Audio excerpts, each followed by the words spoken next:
Good to talk to you again, Piers. Welcome back.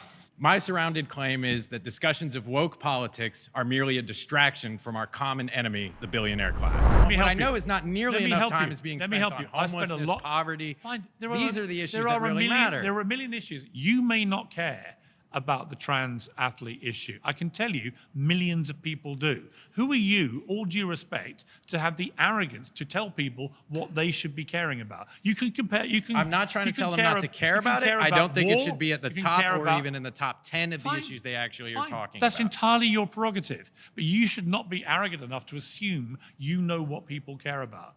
I know from the work I did on this book and this tour I've been doing and the conversations I've been having, a huge number of people do care about this. They genuinely have felt that the woke left have turned the world into a joyless, horrible place where everyone gets scolded, vilified, cancelled, shamed, and sometimes shot because of what they're saying. But this is the whole poison of social media and the way that public discourse works is instead of talking about the issues that are the most relevant to people's lives, I'm not talking about whether they care or not, but I'm talking about relevance, how much it actually matters to your life. Okay.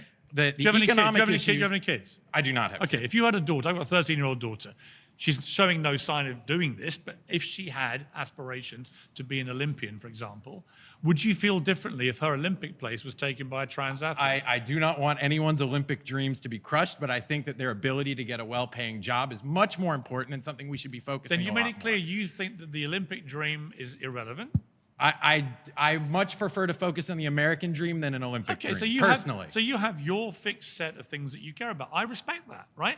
A lot of people will... But again, Piers, I think everybody cares about these things, but they don't work people up as much, and so it doesn't get as much airplay. Oh, of course they do. No, we all know that if this was a discussion about the minutia of healthcare policy, it would not get as many viewers as an hour-long conversation about trans athletes. But you don't think, come on, we know this. But you don't think that issues, for example, like the wars in Ukraine and Gaza, get people angry and passionate? If it bleeds, motivated? it leads. Of course that matters. Of course. You don't think war and peace is incredibly important. You don't think the issue of globalization and the impact on people's jobs and lives has not been the subject of a lot of passionate, angry, animated debate? I think it gets far less airtime than it deserves because what we see is that whether you're on the right populist side or the left populist side, they've all got their fingers squarely aimed at the puppet masters pulling the strings behind our whole system.